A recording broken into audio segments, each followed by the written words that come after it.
এসময়ত এখন হাবিত এটা শহা আৰু এটা কাছ বাস কৰিছিল। শহাটোৰ মনত অহংকাৰ আছিল যে সি বহুত বেগী।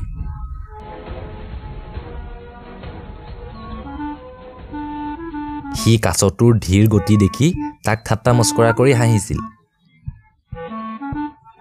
এবাৰ শহাটোৱে তেনেদৰে ঠাট্টা কৰি ক'লে, কি কাছ ককাই, তুমি মোৰ লগত দৌৰিব পাৰিবা? পাৰিবা মোৰ লগত দৌৰিব? চাওঁচোন কোন জিকে। ব'লা দৌৰ লগাওঁ। শহাটোৱে ভাবিলে যে কাছটোৱে ভয় খাব। নিজৰ ধীৰ গতিৰ বিষয়ে জ্ঞানটো থাকিবই তাৰ। নিশ্চয় শহা ভাইটি,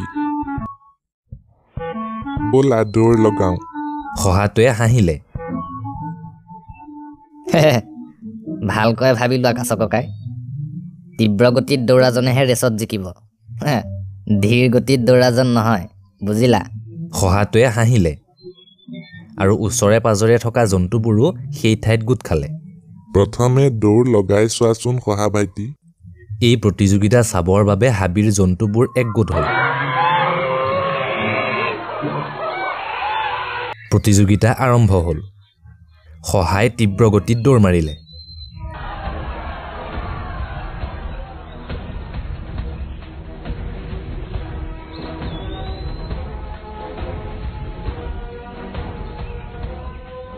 কাছই নিজৰ ধীৰ গতিৰে আগবাঢ়িব ধৰিলে।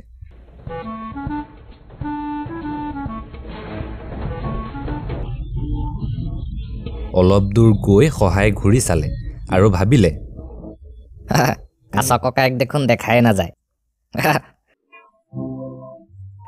ইয়াতে অলপ জিৰাই লওঁ, কাছ ককাই আহি পোৱালৈ মোৰ ভাগৰ জিৰাই হৈ যাব। দে অলপ আৰাম কৰি লওঁ।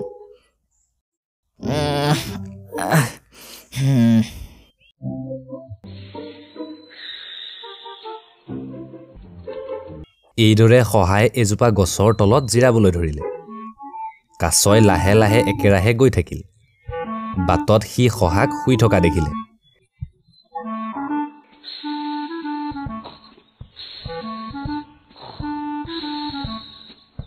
কিন্তু সি নিৰন্তৰ লক্ষ্যৰ দিশে আগবাঢ়ি গৈ থাকিল।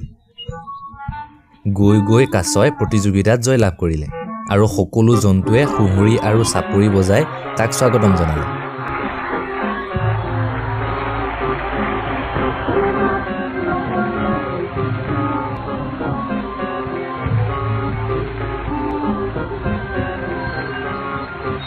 চাপৰিৰ শব্দত শহাৰ টোপনি ভাগিল। সি দৌৰি দৌৰি সীমাৰেখাত উপস্থিত হ'ল। সি দেখিলে যে কাছ ককাইৰ জয়ৰ উদযাপন চলি আছে।